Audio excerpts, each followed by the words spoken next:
Premièrement, je vous dis bonjour pour ce Love Live, l'enseignement numéro 2 sur comment clarifier un objectif d'âme et non d'ego. Comme je disais dans un de mes courriels que j'ai envoyé, beaucoup de gens, dont des coachs, des psychothérapeutes, des intervenants et des personnes en évolution, me demandaient d'avoir une suite parce qu'ils se disaient: «Ah mon Dieu, il y a beaucoup de notions à l'intérieur qui sont parfois méconnues et essentielles et j'aimerais en savoir plus.» Donc, c'est pour ça que je vous ai préparé un Love Live aujourd'hui. Et merci d'être là.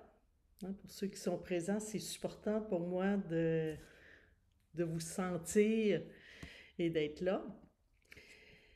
Et je me suis dit, commençons par la base. Hein. Vous savez, il y en a quelques-uns qui m'ont dit d'ailleurs: «Hey, j'ai le livre L'approche bonhomme.» Et dans le livre L'approche bonhomme, bien, j'ai développé depuis 16 ans. Et la première chose que j'ai développée, c'est les 7 niveaux de conscience dans le corps, qui pour moi représentent l'énergie de l'ego. Ça nous permet de voir comment cette énergie à l'intérieur de nous, quand elle se manifeste, reliée à une blessure, comment elle s'active. Hein, à travers nos 7 niveaux de conscience dans le corps, à travers aussi notre perception au niveau du visuel, de l'auditif, du kinesthésique. Dans le kinesthésique, ça inclut l'olfactif et le gustatif. Parce que nous avons une programmation neurologique, mais nous avons aussi une programmation corporelle qui est reliée aussi à notre langage, donc langage non verbal et le langage verbal. Parce que tout est une question de perception. Quand les gens ont un objectif, souvent, hein, ben, il y a une blessure en arrière, parce qu'ils ne viendraient pas nous voir en accompagnement s'ils sont capables d'atteindre leur objectif, que tout va bien. C'est souvent parce que il y a une partie d'eux, soit qui est en polarité, soit qui ressentent des freins à l'intérieur d'eux, qui sentent qu'ils ne sont pas capables de passer soit à l'action, ou ils ont commencé, mais ils ont décidé d'abandonner en cours de route, et pourtant, au départ, c'était comme quelque chose qui sentait vraiment que c'était l'élan du cœur qui les a poussés. Donc, naturellement, c'est fort possible que c'était l'élan du cœur, et ça arrive très souvent que c'est l'élan du cœur, c'est que l'ego, par la suite, reprend cet élan du cœur pour dire: «Wow, t'es sûr que tout est parfait pour toi?» Syndrome de l'imposteur, peur de ne pas être à la hauteur, la peur de se tromper, de commencer à douter. Tout ça rentre. Et bien souvent, ce qui arrive, c'est on laisse plus de place à cette énergie qui est dans la peur parce qu'il se sent menacé. Hein. N'oubliez pas que l'ego, hein, sa plus grande peur, c'est la peur de mourir quand il se manifeste. Et l'âme, elle veut exister. Hein. Naturellement, je dis, à chaque fois, c'est les blessures de l'âme. Donc, c'est une parcelle de notre âme, hein, qui a ressenti la peur, une menace par rapport à nos anciennes perceptions, qui fait que, pouf, ça fait monter la barrière de l'ego, notre système de défense de l'ego, qui est notre système de défense, qui se met en œuvre pour nous protéger, toujours dans cette intention positive. Et ce que je vois avec toutes mes années en coaching et toutes mes milliers d'heures d'accompagnement en stage client, depuis que j'ai l'Institut Coaching International depuis maintenant 11 ans, et on sait qu'il y a des milliers de personnes qui sont passées à l'école. Et pour moi, ça a été quelque chose de majeur de pouvoir justement être capable de: «Oh, OK, est-ce que je suis en train de propulser l'ombre du client ou c'est la lumière qui est là?» Et je vous donne un exemple très récent. Euh, il y a une personne euh, qui arrive avec la peur. Regarde, je suis tannée, j'ai toujours peur de me tromper dans ma vie. J'ai peur de me tromper, de ne pas avoir choisi le bon amoureux. J'ai peur de me tromper dans mes choix de carrière. J'ai peur de me tromper dans mes choix personnels. Je suis toujours dans la peur de me tromper. Donc, le doute est très, très actif. Ce qui fait que l'engagement est plus difficile pour cette personne-là parce qu'elle n'ose pas s'engager, parce qu'elle a tellement peur de se tromper. Et je demande à la personne: «Mais qu'est-ce que tu veux à la place là aujourd'hui?» Une des grandes, grandes clés, pour avoir un objectif d'âme, c'est de travailler dans le moment présent. Aujourd'hui, et de ramener la personne à elle, sa relation avec elle. Toi, aujourd'hui, à l'âge que tu as, la femme qui est devant moi, si tout est possible, il n'y a pas de croyance, il n'y a pas rien, c'est comme tableau blanc. Qu'est-ce que toi tu veux aujourd'hui? Naturellement, hein?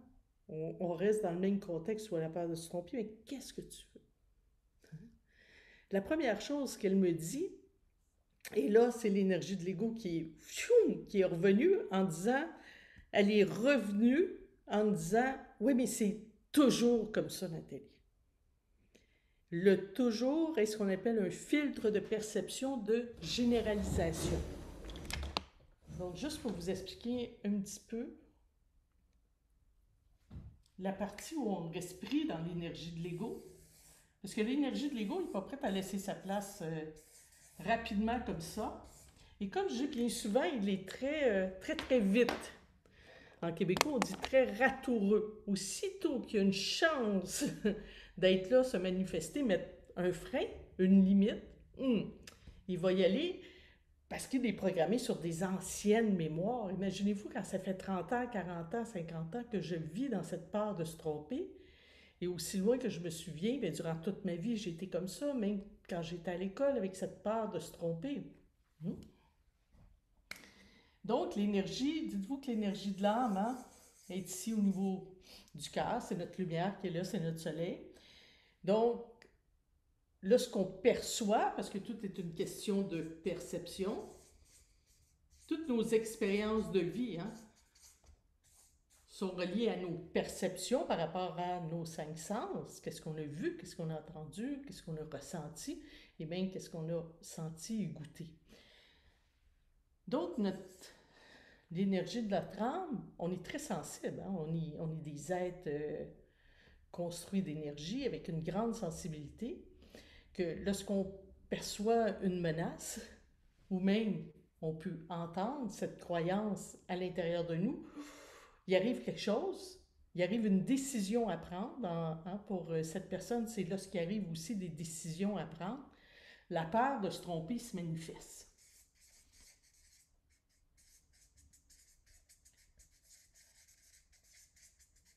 Et à ce moment-là, qu'est-ce qui arrive? Une parcelle de notre âme tombe dans l'ombre. À cause de cette peur. Donc, notre système de défense se déploie pour nous protéger. Dire, attends un petit peu, là, oui, peut-être tu veux ça, mais attends un peu, là, tu as une décision à prendre, donc face à une décision. Et là, tu as la peur de se tromper, donc qu'est-ce qui arrive? L'énergie ici de l'ego vient monter ici et fait ce que j'appelle le parapluie pour venir nous protéger. Cependant, je ne suis plus à ce moment-là dans ma relation à moi. J'ai perdu ma relation à moi et là, je suis plus axée dans la relation aux autres. Donc, à ce moment-là, pour cette personne-là, son focus est tellement sur les autres qu'elle passe son temps à dire, bien, est-ce que je suis dans la bonne relation? Est-ce que je prends la bonne décision professionnellement? Est-ce que c'est la bonne chose pour mes enfants? Est-ce que?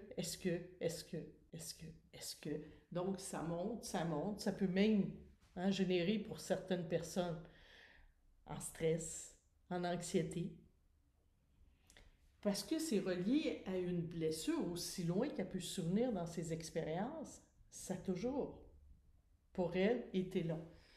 Et on apprend aussi dans la formation de base, par rapport à ça, nos filtres de perception. Parce que quand notre système de défense s'active, l'ego, parce que moi j'appelle c'est l'ego actif à ce moment-là,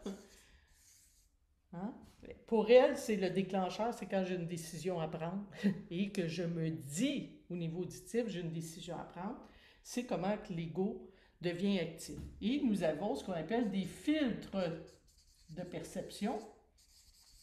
L'être humain est super bien fait et dans les fils de perception, nous avons l'omission. nous avons la distorsion et nous avons la généralisation. Donc, on va généraliser, on va parler au on. Hein? L'omission, on n'ira pas spécifique, on va garder ça global. Hein? La distorsion, quelque chose qui est petit, on va le grossir, quelque chose qui est gros, on va le rendre petit. Et on est plus axé dans la relation aux autres, on est plus axé aussi, hein? Et ou dans une relation au contexte, hein? Où on va dire, à ce moment-là, quand je vis une problématique, ça se peut que c'est à cause de ma femme ou de mon mari que je ne suis pas bien dans ma vie. Hein? Donc, il y a cette relation aux autres et cette relation du contexte que ça vient aussi, hein, dans le contexte du couple à ce moment-là. Et naturellement, on est dans une relation aussi, bien souvent au temps. Quand l'ego est actif, on est soit dans le passé ou soit dans le futur avec nos filtres de perception. Et on peut avoir 3 réactions. Hein? Une réaction où, quand l'ego est actif, soit que je vais figer, donc ça se peut que je vais faire de la procrastination, soit que je vais aller fuir, je vais aller faire une autre activité au lieu de faire une activité qui est en lien avec l'objectif qu'au départ j'avais choisi. Donc, il y a une fuite. Là, il y a des freins. Il y a l'ego qui vient se manifester à travers mon objectif. Ou je vais vouloir me battre. Je vais vouloir me prouver et prouver aux autres.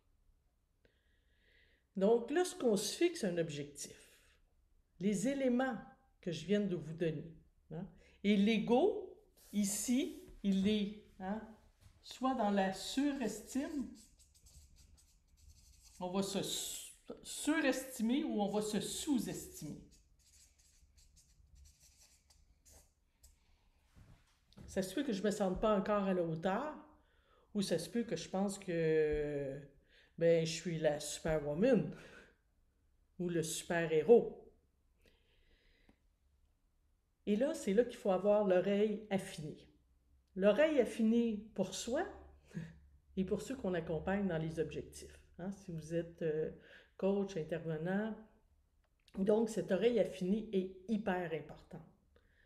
Je vous donne un exemple. Cette personne, dans la peur de se tromper, comme je vous disais tantôt, et elle est revenue, quand j'ai dit qu'est-ce que tu veux à la place, elle est revenue dans le passé. Je savais très bien que si elle revenait dans le passé, en attendant le passé, l'énergie de l'ego monte la garde. Hein? Il est là. Il protège actuellement lorsque je pose les questions à la personne. Et elle revient en disant, je suis toujours dans cette peur de me tromper. Il y a le filtre de la généralisation. Le fil de la généralisation, on va retrouver des toujours, toujours. Jamais, jamais. Rien, rien. C'est vraiment, c'est les extrêmes qu'on retrouve dans généralisation. Il n'y a même pas d'exception lorsque la personne parle. Même si c'est arrivé, c'est sûr, dans 30 ans, 40 ans, pour cette personne-là, c'est arrivé des fois où elle a eu le sentiment de ne pas se tromper. Quand je lui ai posé par la suite, elle en a eu plein. Cependant, quand l'ego est actif, il fait, avec son filtre de perception, il fait de l'omission. Il a oublié que c'est arrivé. Et il ne veut pas que vous vous rappeliez que c'est déjà arrivé. Hein? Donc, imaginez-vous les 2 énergies. Hein? Il y a l'énergie de l'âme qui, elle, veut revenir ici dans le moment présent, veut exister. Donc, elle dit, c'est toujours comme ça. Je dis, OK, prends 3 bonnes respirations, respire ensemble, on va revenir ici dans le moment présent. Parce que la grande clé pour que la personne puisse toucher à un objectif d'âme, c'est justement de ramener la personne dans le moment présent. Donc, je vais juste vous le faire ici. Dans le fond, il faut que la personne soit détachée, ne soit plus avec un système d'ego qui est actif.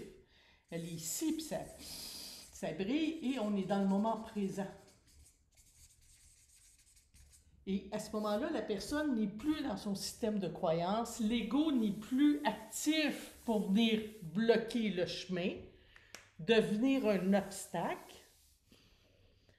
Et la personne, en respirant profondément au niveau du ventre, pour remettre l'équilibre et revenir en cohérence, l'alignement à la verticale, hein, où à ce moment-là, il n'y a pas de peur à ce moment-là. Et juste avant, quand je lui ai demandé, et elle est retournée dans le passé en disant « Oui, mais Nathalie, je suis toujours dans cette part », je lui ai dit « Mais qu'est-ce que tu veux à la place? » Elle dit « Ce que je veux à la place, c'est de prendre. » Donc, là, pour elle, son objectif, quand je lui demande « Qu'est-ce que tu veux à la place? » elle me dit « Je veux toujours prendre les bonnes décisions. » Et c'est là que je vous dis, vous devez avoir l'oreille affinée. Et c'est ce qu'on apprend tout le long de la formation. Quand vous devenez coach, ici, là, il y a deux choses. Premièrement, il y a « je veux » qui est dans le futur. Hein? C'est pour ça que j'ai tout le temps un objectif, c'est bon de dire « je m'engage aujourd'hui ». Hein? Pas « je veux », parce que le « je veux », il s'en va dans le futur. Non, mais aujourd'hui. Hein? Aujourd'hui, ou dire « aujourd'hui, je veux ». Aujourd'hui, je m'engage. Il y a le toujours. Le toujours, ce qu'il faut entendre, c'est l'énergie de l'ego qui est là avec le fil de la généralisation. À ce moment-là, c'est un objectif d'ego. Et ça fait énormément de bien. Dans le fond, si elle prend toujours les bonnes décisions, elle va être sûre de ne pas se tromper.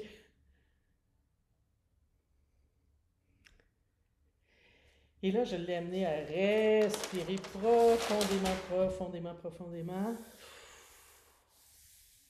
Et maintenant, là, si ça n'existe plus.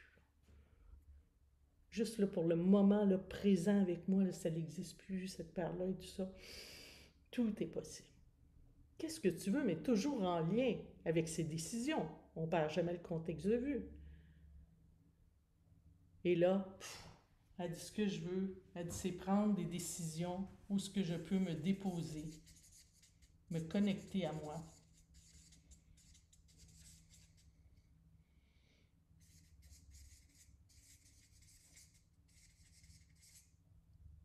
Avec confiance en moi. Peu importe mon choix.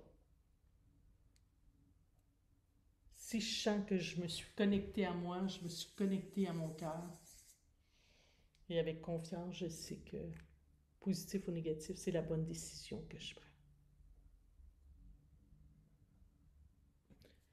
Là, voyez-vous, on est dans le moment présent.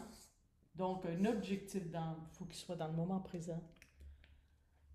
Il faut que ce soit, il n'y ait pas de filtre, aucun filtre dans l'objectif, aucune réaction, que l'ego se manifeste dans une relation à soi.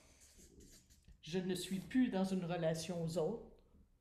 Hein, je ne suis pas, il y avait quelqu'un d'autre aussi qui disait, elle a la peur d'être seule. Et puis elle dit, je déprime. Quand je suis seule, dans des moments de solitude, je déprime. Et, et la personne, ben, elle dit, mon objectif, c'est, ben, j'ai besoin de voir plus souvent des gens pour m'apaiser. C'est pas un objectif d'âme.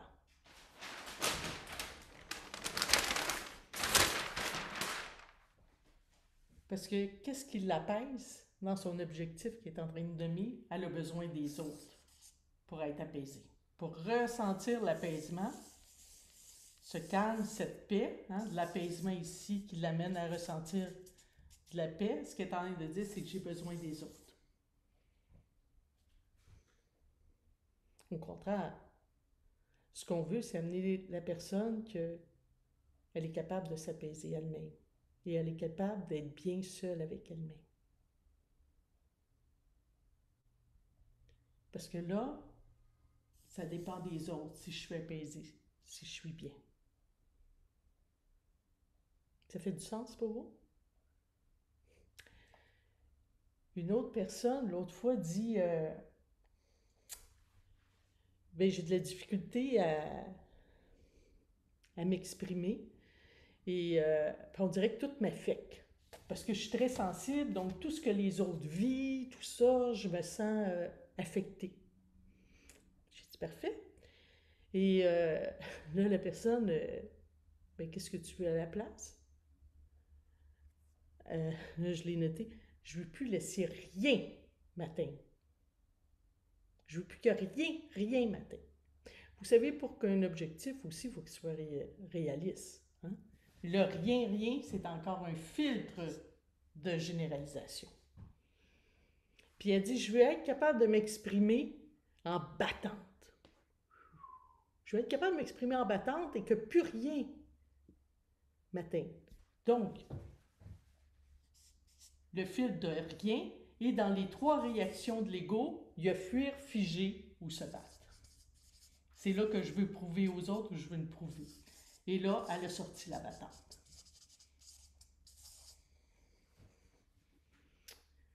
On parle beaucoup de structure de langage aussi. C'est une des notions qu'on utilise. Donc, c'est sûr que, comme coach, j'irai demander à mes clients, mais c'est quoi pour toi ta définition de battante? Peut-être que cette définition pourrait partir au niveau de l'âme, mais, et c'est elle qui va le dire, mais il est fort possible que quand elle va décrire sa battante, ça va être relié ici et il n'y a rien.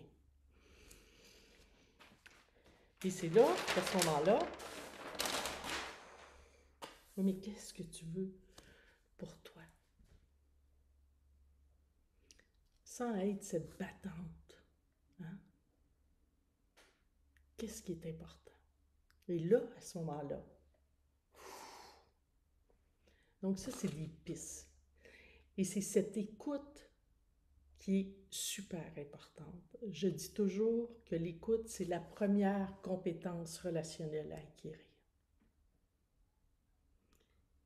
Mais c'est l'écoute sous toutes ses formes. C'est aussi la calibration de la personne, c'est aussi le ton de voix, c'est les mots. Et de bien comprendre l'être humain pour bien comprendre, est-ce qu'actuellement c'est l'ego qui me répond ou c'est l'âme? Et avoir les outils pour ramener la personne à l'intérieur d'elle, la ramener dans le moment présent. On ne peut pas coacher. Hein? Quelqu'un vient voir, que ce soit, je viens de voir parce que ça va pas bien dans la relation à mon fils, avec mon fils, par exemple. Bien, on va ramener la personne à, mais toi, qu'est-ce que ça te fait vivre? Le fait qu'il se passe ça entre toi et ton fils, qu'est-ce que toi, ça te fait vivre? Nous pouvons juste accompagner la personne en face de nous. Et de ramener tout le temps, de ramener la personne. Et naturellement, il y a tout l'espace aussi de laisser dégager. Hein? Laisser dégager tout l'espace de l'ego actif en profondeur par la suite. Hein? Parce que l'ego va vouloir se pointer en cours de route du processus d'accompagnement. À travers même un objectif d'âme qui est placé au départ. Il va, hein, comme peut-être la peur de se tromper, la peur de ne pas être à la hauteur, va se faufiler. Mais à travers toutes nos techniques, on travaille bien sûr au niveau de l'âme, c'est ce qui permet de dégager. Parce que le moment présent, pour moi, est essentiel. Je dis souvent avoir un pied dans le moment présent, un pied dans le passé, un pied dans le moment présent, un pied dans le futur. C'est la base. Mais partir avec un client ou nos proches, avec un objectif d'ego. Moi, j'ai le goût de vous dire vigilance. Et même pour soi. Combien de fois, des fois, on s'est parti des énergies de l'ego? Là, vous avez des pistes.